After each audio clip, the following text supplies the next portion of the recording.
and welcome to the Business of Data podcast. I'm your host, Catherine King, and it's a pleasure to have you join us today. In this series, we'll be speaking to senior data analytics leaders to share their experiences, challenges, and insights. Let's go ahead and dive straight into today's episode.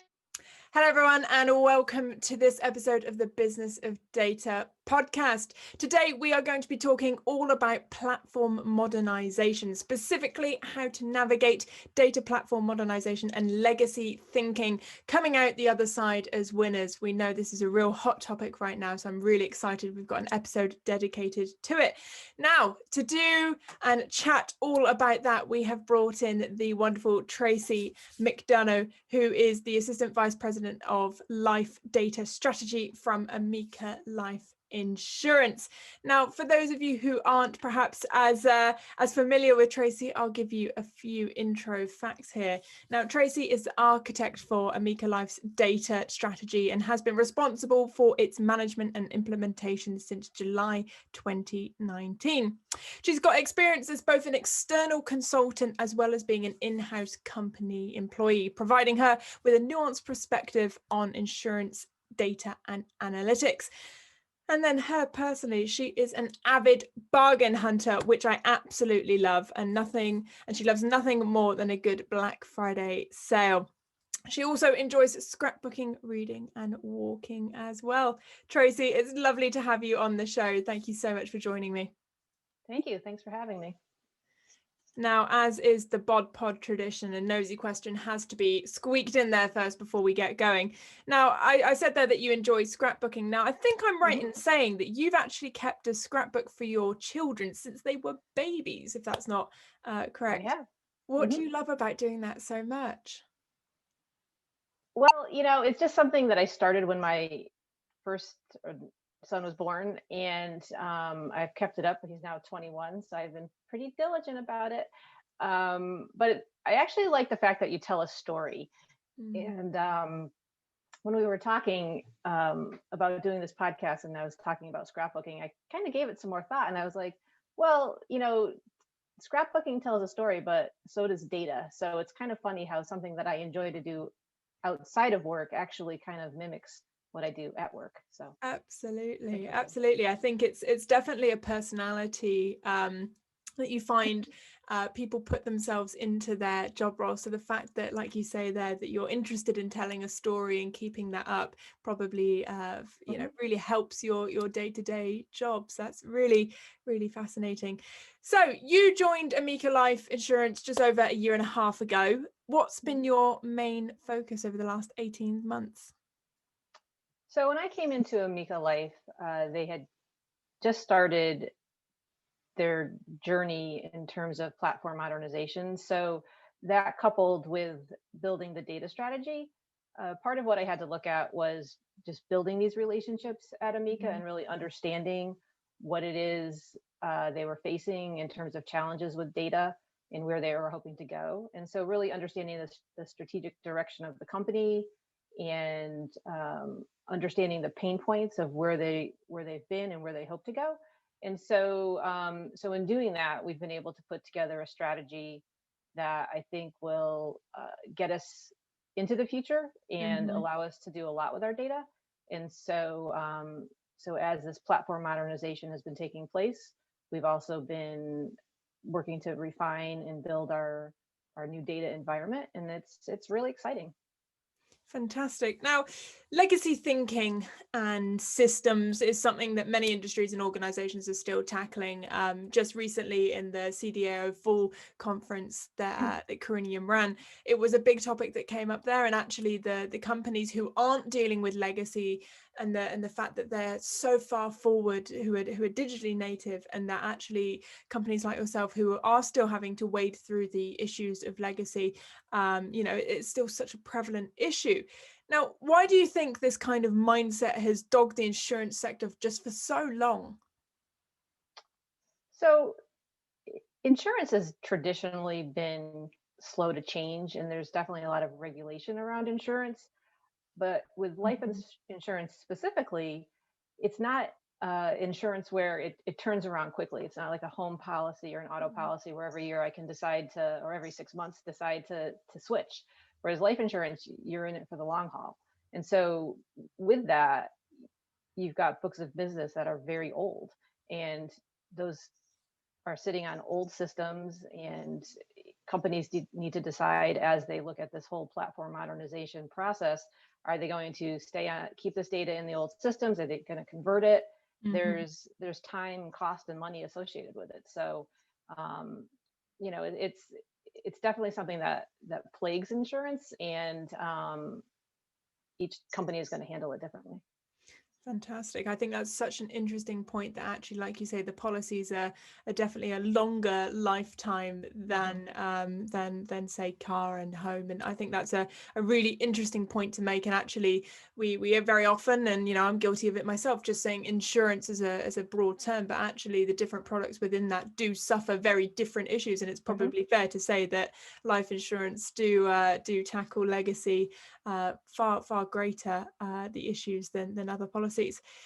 So what do you think COVID-19 has had an impact on insurance with let me rephrase that question, because I've gone off on a bit of a tangent there. What do you think COVID-19 has shown insurance sector data leaders about how to overcome legacy thinking and rapidly modernizing insurance industry practices? So again, I'll focus in on the life insurance, because again, that's a little bit different. And I think especially with COVID, that people are really looking at their mortality. And so really looking and understanding that there is a need for life insurance, because it's one of those things where life insurance isn't something that, oh, today I'm going to wake up and I'm going to go and think about life insurance today. It's not this kind of high profile thing that we all like to think about, because it's certainly associated with something that we don't want to think about. But in terms of COVID and this kind of being at the forefront in everyone's mind, we've definitely seen an uptick in how people are looking digitally. And so from that perspective, and kind of very timely with the work that's been happening at Amica Life in terms of platform modernization, and knowing the need to be able to be digitally accessible to customers. Amica Life is a direct to consumer company. So knowing that, we need to be very accessible to our customers. We need to be able to educate our customers on our products and about life insurance and the need for it and how it's going to benefit them. So knowing that, and kind of getting back to the data aspect of it, knowing and using our data to understand how our customers purchase, what their needs are, what they're looking for. And the days of going to an agent are dwindling. And so people want to be able to get at their information and get at understanding what a company offers at their fingertips. They want to be able to log on, see what they've got and see what the offerings are, and be able to start applications online, do everything online. Consumers are getting smarter, and they're very savvy. So, and companies need to be able to react to that. So in terms of what Amica Life has been doing, knowing that they started this journey several years ago, and moving from old legacy systems to new modern cloud-based systems, that doesn't happen overnight. And so, it's something that for us has been very timely, and not that we wanted COVID to happen, but I think we've been prepared for it. Well, picking up on that point, it's just made me think. We had a previous episode from the Bob Pod where we spoke to Ricardo Rodriguez, and we were talking about the automotive industry, and we were saying how different segments of the consumer base like to interact with products differently. So you have the older generation, say grandparents, who want to buy a car outright. They want to, walk into a dealership, they want to kick the tires and see the product. Then you've got, say, my parents' generation, who would perhaps want to own at least 50% of it. The rest can go on finance, and they kind of have that digital / in-person experience. And then there's my generation and generations younger, which, we're happy to do it basically all over the phone or via digital means. And, we wouldn't really need to see the car in order to purchase it. Is that something that you're seeing as well, where you're saying that the age of the insurance agent is dwindling? Are you seeing those sorts of segmentations of that experience in your world as well? Or is it that everyone is just kind of more digitally capable? Well, I really can't speak to the kind of the marketing aspect because that's not my area of expertise, but I can say that we are definitely seeing an uptick in the need and people getting online and Yeah. inquiring and all that. So there's definitely still a person-to-person aspect to what we do, because we definitely have customer service agents and people available for people to speak with. But the ability to allow them to start online is definitely something we're seeing. Whether it's related to a demographic or not, I really can't speak to that. But we're definitely seeing that digital uptick. Fantastic. So when we are talking about Amica Live's platform modernization process, when did that really begin? I know you say it was kind of a couple years ago now, but was there anything that particularly, ignited the journey for that modernization?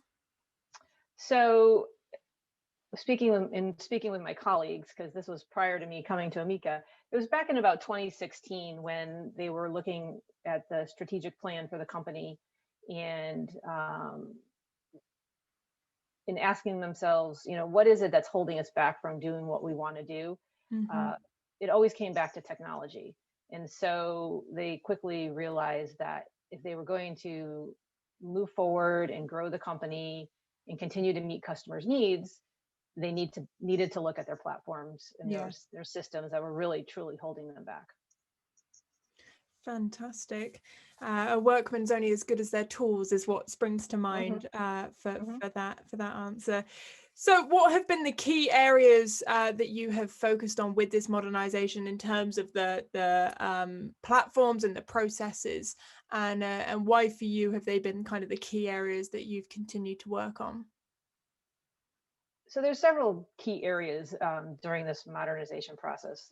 First is data and analytics. So for me, that's been key to be able to know that we want to be a data-driven company and we want to be able to use our data to make better informed decisions. And but we just didn't have the infrastructure to be able to do that. The second is this whole idea of the digital evolution.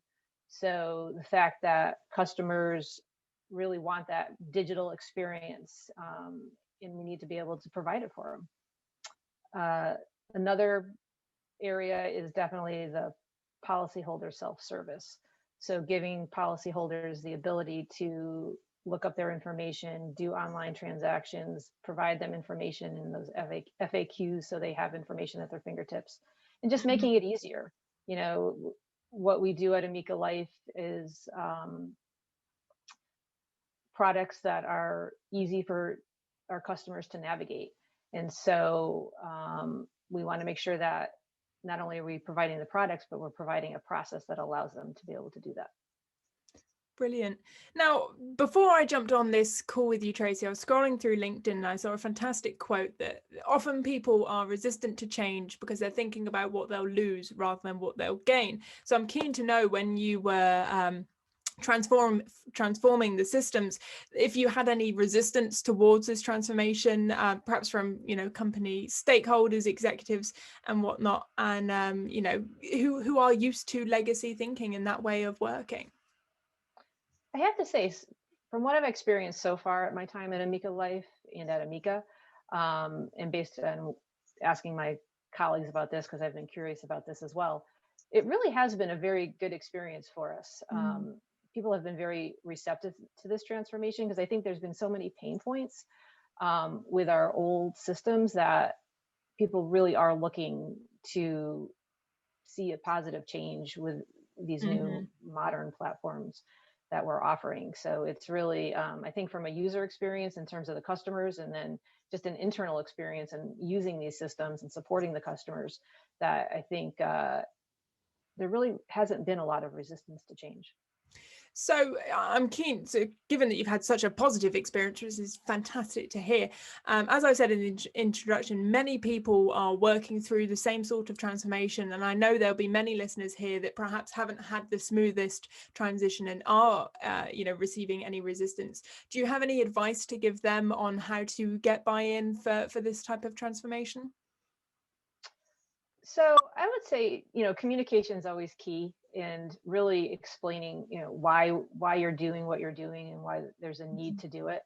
Um, and really just understanding what concerns they have, and keeping that in mind, and really explaining that, um, as we move forward, these changes are really required and necessary to be able to, for us to compete in the market and to Mm-hmm. really meet those customers' demands and needs. Fantastic. And I suppose, competing in the market nowadays, I think no matter who I talk to on the Bod Pod is going to be something that is a real clear focus going forwards, especially as COVID and the financial implications Mhm. as well as the social implications of it is dramatic to business. So in the introduction, Tracy, I said that you have previously been a consultant, and I'm keen to pick your brains on that a little, because I think by having that dual role, it's going to allow you a very unique perspective, perhaps, than someone who's always been in-house, as it were.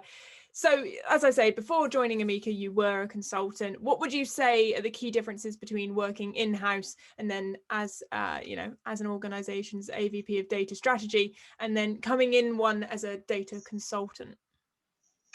There's definitely differences. I'll start first with the similarity, and that is, as I had mentioned earlier, it's just building those relationships.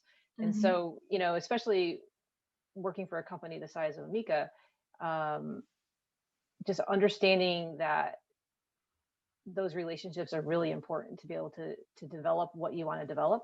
But in terms of differences, there's really two that come to mind. One, as a consultant, you're in there working hard, building some kind of product um, for your customer, and then you move on. You don't get to you don't get to own it, and so you don't get to see after the fact, after you've, say, gone live in Mm-hmm. production or delivered what you needed to deliver, whether it's a new database, a new system, whatever it is. And so there's really that lack of ownership, Yeah. and it's kind of disappointing as a consultant, because you feel you give a lot of hard work and time and effort, and you've got a lot of pride for what you've developed. Yeah. But then you don't get to see generally always the end result of, after you've gone live, what really Mm-hmm. happened. And then the other thing that comes to mind is the ability to build teams. So you may be lucky to be on an engagement that could be a multi-year engagement, and you do Mm-hmm. build a team that is very high performing. But more than likely, when that engagement is over, that team is going to disperse, and then you're kind of starting all over again. Whereas as an employee, you work hard to build your teams and build that camaraderie and respect, and Yeah. you can continue with that. So it's really it those are two things I think that for me really stand out in terms of differences between being an employee and being a consultant. Yeah, it's really interesting, and I love how people focused your answer is there. I think that's really, really key. So I'm keen to pick your brains with your varied and plethora of experience for what you think in terms of how involved you think the C-level data analytics leaders are typically with driving innovation and reimagining inefficient business processes, and should they be more involved? So that's a really interesting question. Because you get your people that are definitely in the trenches and feel the pain of old legacy systems. But at a C level, you don't always have that perspective. But I think from a C level perspective, it is important to have a vision of where you want to go and Yeah. sharing that vision. And so, um, at a C level, are you going to be in there feeling the pain of systems that don't work and processes that don't work?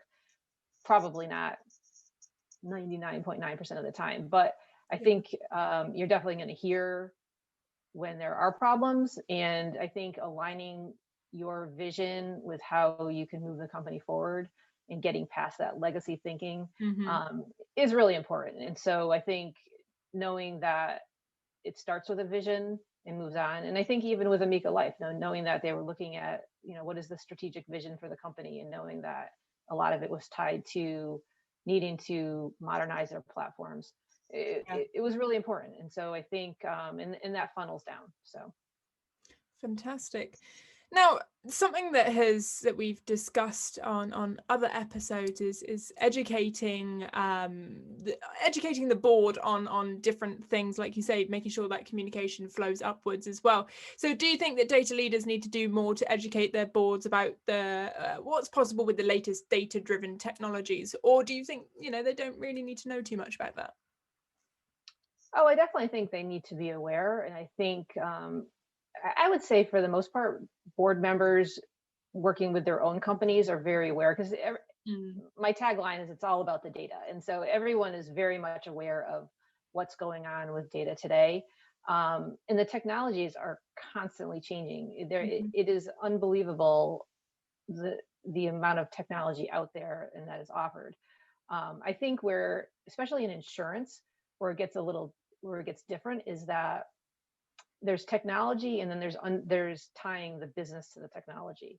And so what systems are available that align to really what are the business needs. So I think that's where making sure that board members and executives are aware of what is available to an offering, especially in insurance. I mean, it's very regulated. There are things you can do and can't do. And so making sure that those systems align is really important. And from a data perspective, making sure that what you're doing with your data strategy and how it aligns with your business is really important. Brilliant. Now, I know when we were preparing for this episode, I wanted to pick your brains on, because I know we've been talking about legacy systems and dealing with that and becoming more digital. Now, obviously, there's lots of fantastic technologies out there now which can ultimately help insurers. So I'm thinking of Fitbits and wearable technology that's going to help, give an indicator as to how healthy someone is, which, will impact insurance policies like what you oversee. So how do you personally see the industry developing with greater partnerships with vendors to help model these sorts of risks? So your point here about partnerships is key, and you can't possibly do it all. And companies really need to decide, are you in the business of being in technology, or are you in the business of knowing the business? And I think getting those vendors involved that really know the technology, and companies like us where we truly understand the business, marrying those two together can have huge benefits. And so in terms of things like Fitbits and wearables, and there's EHR data, there's electronic health records, there's so much information, driving records, there's so much information and data out there, but do we have access to it all? Maybe not, but there are vendors that do. And so how do you partner with them to know that you can rely on this partnership and move forward and have good, reliable data to make better decisions and to do more for your customers? Fantastic. Yeah, absolutely. And I think being from the generation where we always want to do the most we can, I mean, I think it was probably my generation that really embraced black box technology in car insurance, being able to prove that you're a good driver to drive down those things. I think it's going to be interesting to see how this sort of technology does impact life insurance as well. So moving into the last few questions here in the time that we've got together, Tracy, I'm keen to know what new innovations you are going to be bringing to the table in Amica Life over the next couple of years. What are you looking forward to doing? So for me, it's not so much the innovations as it is developing this environment that's going to be strong, reliable, accurate. I was just recently in one of your podcasts or one of your working sessions, and there was a CDO that said he kind of related data to the airline industry. So you've got your business class tickets, your first class tickets, business class, and coach tickets, and really focusing on that business class data, or the first class data. And so that's really my goal right now, is to look at how do we build out that first class data so that we know it's clean, it's reliable, it's timely. And from there, once we've built that level of trust around the data, then taking it to that next level of, what else can we do? What partnerships can we build? What insights can we continue to get from the data? So for me, it's more, when the excitement comes, it's knowing that we've built that baseline, to know that we're in a really good spot to continue to move forward and grow with our data. Absolutely. I'm so glad that you actually brought up the virtual roundtable, and I remember that particular CDO mentioning that, and I thought it was such a great way of explaining it. Now, I'd love for you to finish on and impart some wisdom to the audience.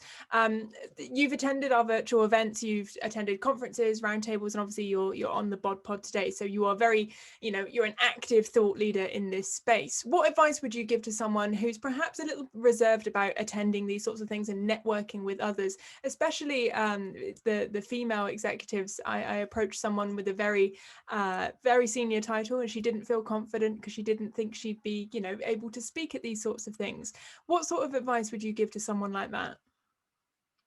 Oh, I would say definitely take advantage of all these types of opportunities. It's interesting. I've attended several of your roundtables, and each time I walk away with one tidbit that just, I think, articulates what I'm trying to do at Amica Life.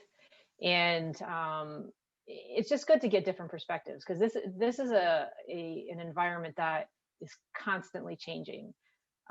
There are vendors galore that you can talk to. There's different ways of doing things, and it's like I said, the landscape is constantly changing.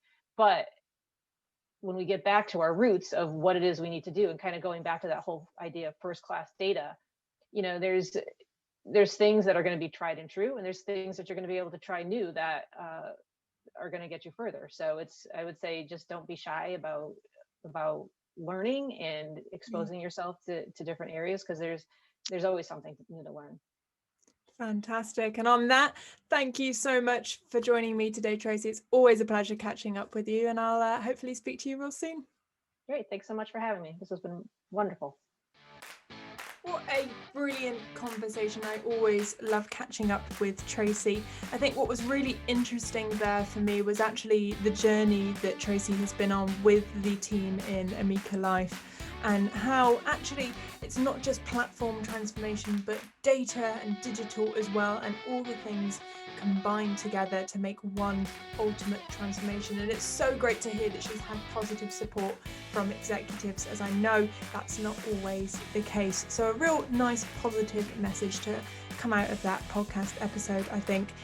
It's also great to see that Tracy is such an advocate for our wider events business as well. She's attended many of our roundtables and wider conferences. And if that's something that you are interested in as well, obviously head over to the Crinium Global Intelligence website, where you can see the calendar of events, as well as the Access division as well, which do the bespoke roundtables, which are a little bit smaller, a little bit more intimate, but just as rewarding. As always, make sure you are subscribed to the Business of Data platform to be first in line for our thought-leading content and insights. And if you haven't done already, make sure you're following us on socials as well, so that you can like, comment, share, and get involved with the wider community. For now, stay safe, stay well, and I'll see you next time.